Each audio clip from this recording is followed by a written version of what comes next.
Monrovia, Reuters. Now that George Weah has emphatically won Liberia's presidency, an even more daunting task awaits, delivering tangible benefits to expectant supporters in the face of a gutted economy and waning donor support.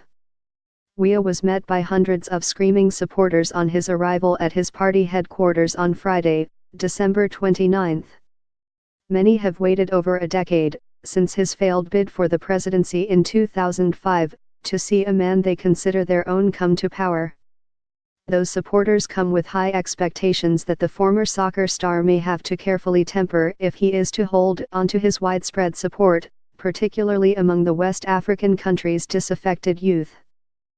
"People are expecting too much of him, but we know he will do us proud," said Diane Fbar, a 24-year-old accounting student as she waited for Weah to appear at his party headquarters on Friday.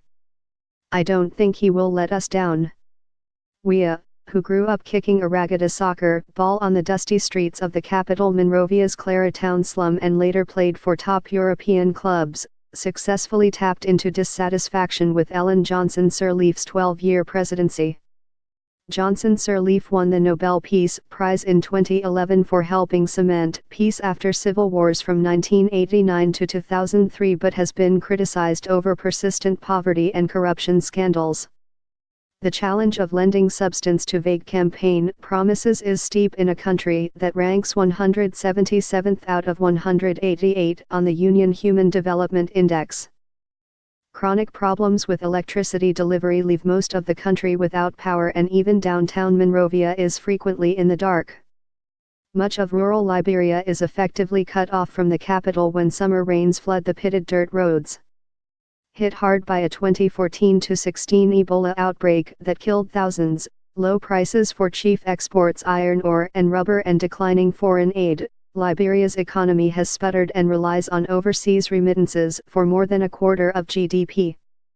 The economy contracted last year, and the International Monetary Fund last month revised down its GDP growth forecasts for 2017 and 2018 due to sluggish commodity prices and the drawdown of the country's UN peacekeeping mission.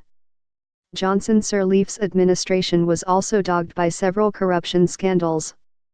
She suspended her son and 45 other government officials in 2012 for failing to declare their assets to anti-corruption authorities and faced accusations of nepotism.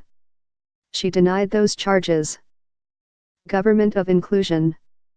Weah, 51, has vowed to form a government of inclusion in a country still riven by divisions based on ethnicity, class, and political affiliation, but opponents have criticized his lack of political experience and education. "It boils down to the team he puts together. He needs people with integrity and skill to implement change," said political analyst Robtel Nijay Paley. "He needs to focus on 2 or 3 things. He can't do it all, that would be impossible," Paley said.